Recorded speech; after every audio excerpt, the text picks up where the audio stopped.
house. That didn't sound right. When my kids heartbreakingly left the house. I love you, Alyssa. I love you, Kaylee. My wife and I thought, now is the time. Now is the time to fulfill the desire of my heart. I'd always wanted to go overseas. So my wife and I went to 8 interviews and got 5 job offers. And I prayed to the Lord, which one do you want me to take? And he said, none of the above. And I'm like, what do you mean none of the above? And he was like, stay. That's not the desire of my heart, God. I want to go. Stay. So you see, I've learned something, and I think you've learned it too, that the desires of our heart aren't necessarily the desires of his heart. This is why Paul tells us in Romans, listen to this, the Spirit helps us in our weakness. We do not know what we ought to pray for. Do you know that? But the Spirit himself intercedes for us through wordless groans. And he who searches our hearts knows the mind of the Spirit, because the Spirit intercedes for God's people in accordance with the will of God. Now, I am happy that God doesn't always pay attention to what I want, but that I have someone interceding for me in line with the will of God. And you have someone interceding with you in line with the will of God. But sometimes you just don't really know that. So the question I want to answer today is this. Is it actually possible to have the desires of your heart here on this side of eternity, so to speak? Or is Psalm 37:4 just poetic hyperbole? It says he will give you the desires of your heart. Has that been your experience? Does that actually happen? I don't think it's just poetic hyperbole. I think Jesus promised abundant life. That sounds like desires of my heart in a way. But there's something that we need to do. Let me read you a verse from Philippians. Here's what Paul says to the church in Philippi. Philippians 2, verses 12 and 13.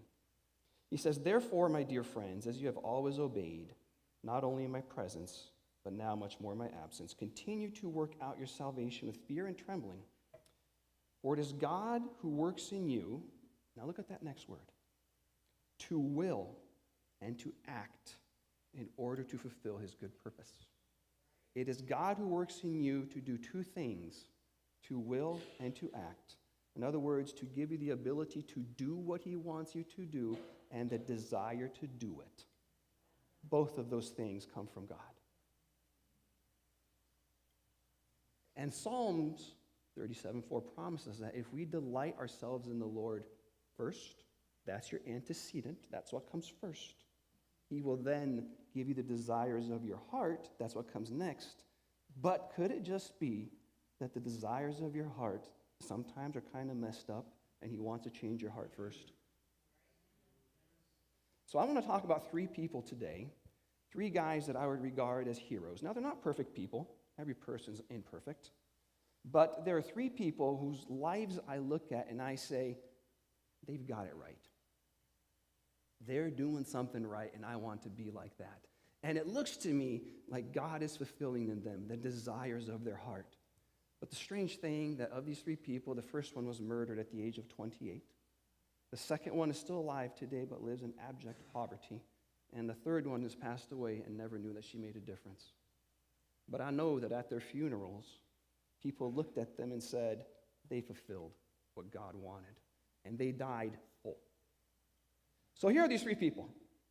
And from these 3 people, I'm hoping to come up with 3 lessons for us when it comes to the desires of our heart. The first one is a famous guy. His name was Jim Elliot. How many of you guys have heard of Jim Elliot?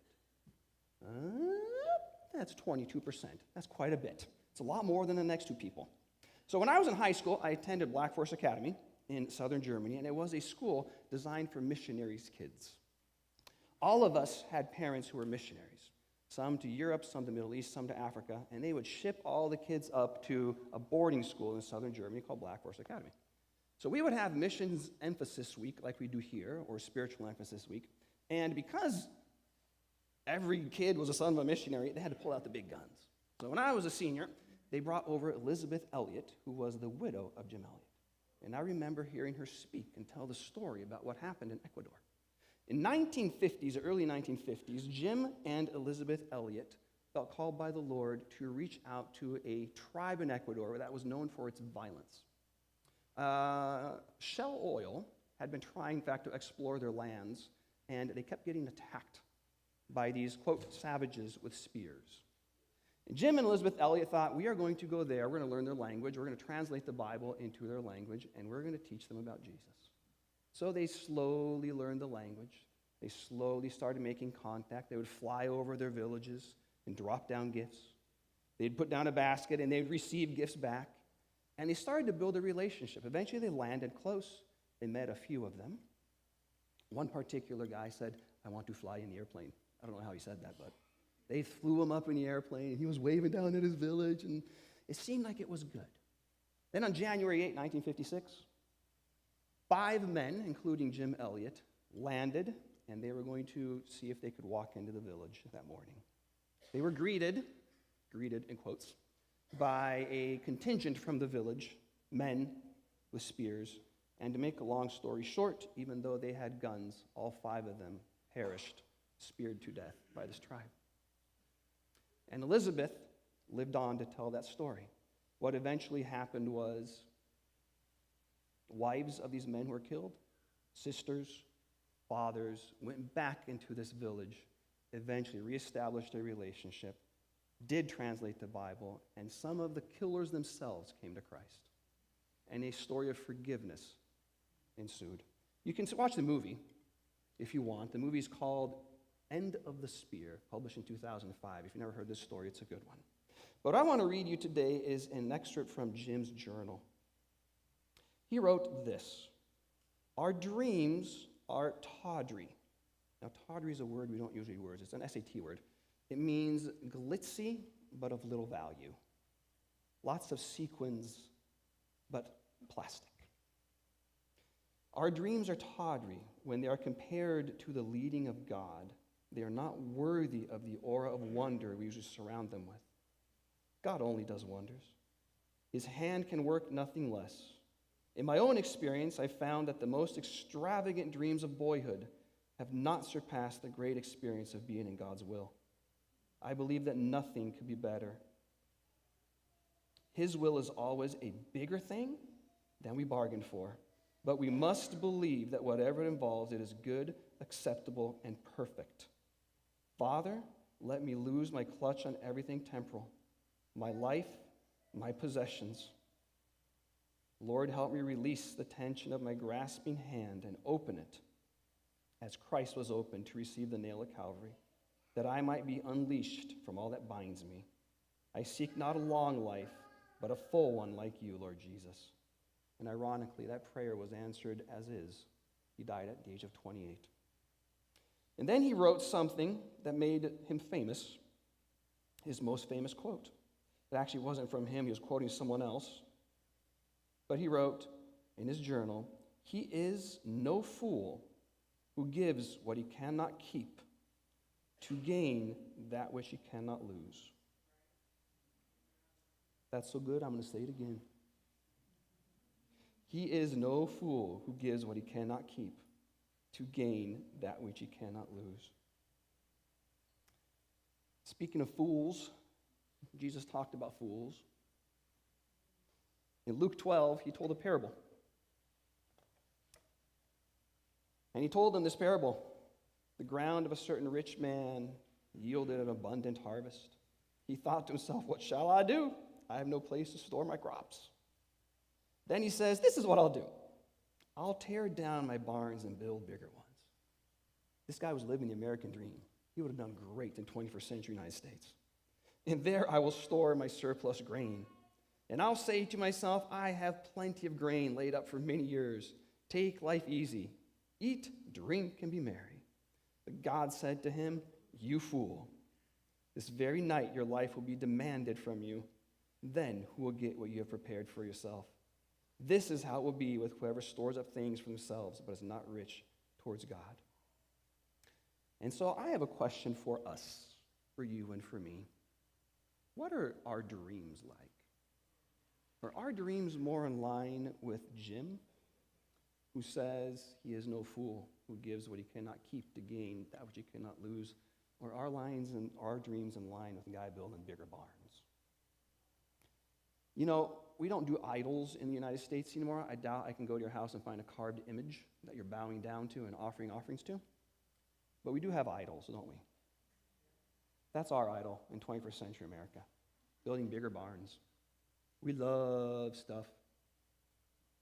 I honestly don't have, this could be, it's all relative, but relative to many, I don't have much of a problem with stuff. I actually park my car in my garage. You guys know what I mean, right? My wife loves decluttering. She loves nothing more than getting rid of stuff. But I do have a problem with experiences and wanting to do stuff. So it's the same thing. One of my goals in life is to visit 100 countries. And just this past Sunday, I met a couple, and God showed me myself in the mirror. Sometimes you meet someone, and you're like, wow, that's pathetic. And God says, that's exactly what you're like. So my wife and I were standing in line. We were on vacation. And we met this couple. And this couple was telling us how they'd been on 50 cruises or more. They couldn't tell how many cruises they'd been on. They'd been on over 50. And they had been here, and they had been there. They'd been down to Antarctica. They'd been over in the east. They'd been all over the Caribbean. They'd been to South America. And that was that's one of the things I would love to do. I want to go to 100 countries. And as I was listening to them, I was just thinking, and that's what you do with your life? And then God told me, yeah. So be careful. Be careful with your desires. Some of them may be just downright stupid. So what am I doing? Am I building barns?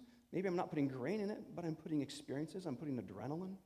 I'm putting all these other things in it that have no eternal value. At my funeral, it'll probably be here because I've been here forever. Do you guys know that I've now been here 20 years? November of 2004 was my first Sunday. So I'm going to expect that I'll probably have a memorial right here someday. And I hope that you guys don't talk about how I've been to 100 countries. I hope that's not what you remember. I hope you remember something else.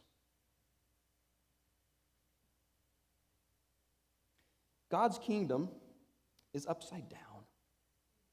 Whoever wants to save their life must lose it, and whoever loses it for my sake will gain it. It is better to give than receive. It's better to receive than give. What did I just say? It is better to give than receive. I had it right the first time. The first shall be last, and the last shall be first. I told you it was backwards. If you want to be great, be like a child.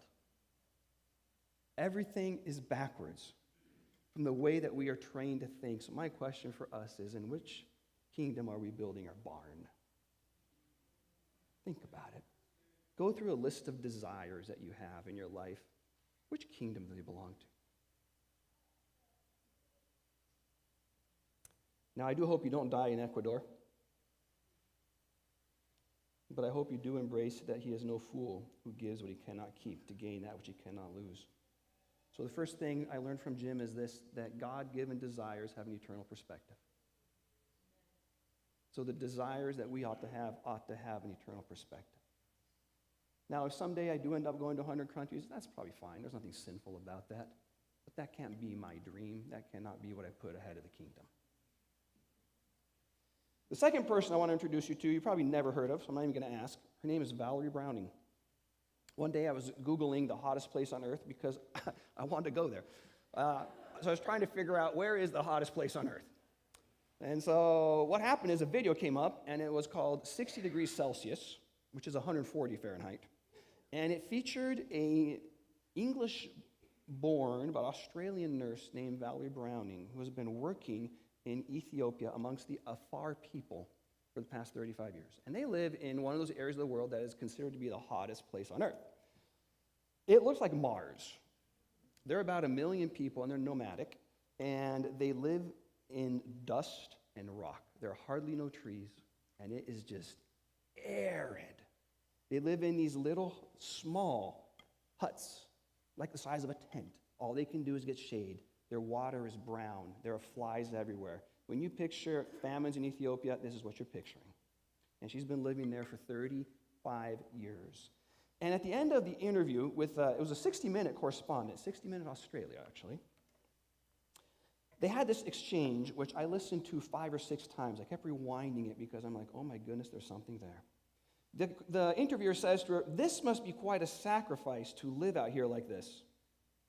And she looks at him kind of puzzled and goes, "No, not at all. It's a pleasure and an absolute privilege," as she swats the flies off her face. "I'm going to say, looking straight in his eyes, that I have a better life than you. You and your children and your wife, okay? Just like that. I wish for you that you were here." The interviewer wasn't expecting that, but he held his composure and he said, "So you think that I would find peace and happiness out here?" And she answers, "Absolutely. Absolutely. You see, I've known poverty and I've known extreme difficulty. You haven't learned that. You haven't had that lesson and you are deprived because of it." Absolutely 100% sincere in saying this. I rewound it and had to listen to that again because the peace in her face told me that she was on to something, or she was on something, one of the two, but no, she was on to something. How can you live like that and say that absolutely I wish that you were here so that you could learn what I have learned? She has had the desires of her heart completely fulfilled, and it has nothing to do with what we would have thought they would have been. I doubt that when she was a kid, she said, "When I grow up, I want to live out in the arid desert in Ethiopia and have brown water and no food." No, but somehow she knew. The first thing is this: she knew the meaning of sacrifice. I don't know if you've pondered the meaning of sacrifice, but something that sacrifice is giving something up. That's not what sacrifice is. Sacrifice is giving something up of lesser value in exchange for something of greater value. Those who play baseball know it, don't they, Caleb? What's a sacrifice fly? It's when you whack the ball as far out as you can so that you can get the guy from third base to score. You are giving up an out for something of greater value, a run.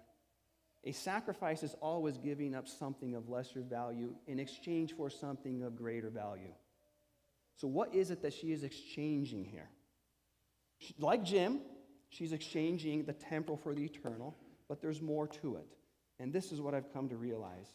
See, she is exchanging the temporal and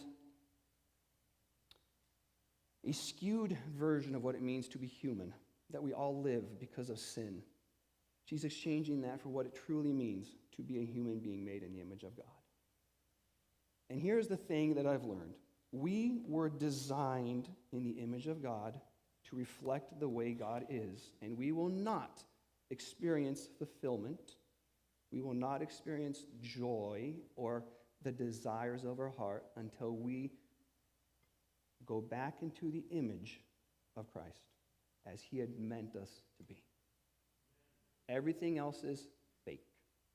And what Valerie has understood, the difference between fake and real. Here's what Jesus said in John 13. I'm not going to read the whole thing, I'll paraphrase. It was right before the Passover, and he was with his disciples eating. He grabs a towel and wraps it around his waist. And then he starts going around to his disciples one at a time, and he starts washing their feet, which was the role of the lowest servant in the household. He gets to Peter, and Peter's like, "Oh, you ain't washing my feet?" "Oh, yes, I am. Someday you'll understand what I'm doing." So he washes all their feet, and then he explains to them this. "Do you understand what I've done for you? You call me teacher and Lord, and rightly so, for that is what I am. But now that I, your Lord and teacher, have washed your feet, you also must wash one another's feet. I've set you as I have done for you. Very truly, I tell you, no servant is greater than his master, nor is a messenger greater than the one who sent him. Now that you know these things, you'll be blessed if you do them. And that is the absolute truth. We will be blessed if we do them. What he is talking about is he's saying this: I've set you this example. You are not designed to be served. You are designed to serve. And those desires that you have, point number 2, God-given desires will lead you to service, not to being served. And that is where God will fulfill those desires. I thought I might get struck by lightning the other day. I went to thechurchofsatan.com. I know. I did it on the church computer too. So, Eric, if you're ever on my computer and you see something, I went there. And on their frequently asked questions page, the first question at the Church of Satan is this: why do Satanists worship the devil? And here's their answer. Does anybody know what the answer is? We don't. Satanists do not worship the devil. Satanists are atheists. We see the universe as being indifferent to us, and so all morals and values are subjective human constructions. Our position is to be self-centered, with ourselves being the most important person, the, quote, God of our subjective universe. So we are sometimes said to worship ourselves. Our current high priest, Gilmore, calls this the step moving from being an atheist to being an I-theist. That's who Satanists worship, themselves. Now, we do not define ourselves as Christians by what they do. However, what they do can help shed some clarity in what we do. We are the opposite of what they do. They worship themselves. Christianity is about laying down your life for others. Christianity is about loving the Lord your God with all your heart, soul, and mind, and your neighbor as yourself. Christianity says there is no greater love than this,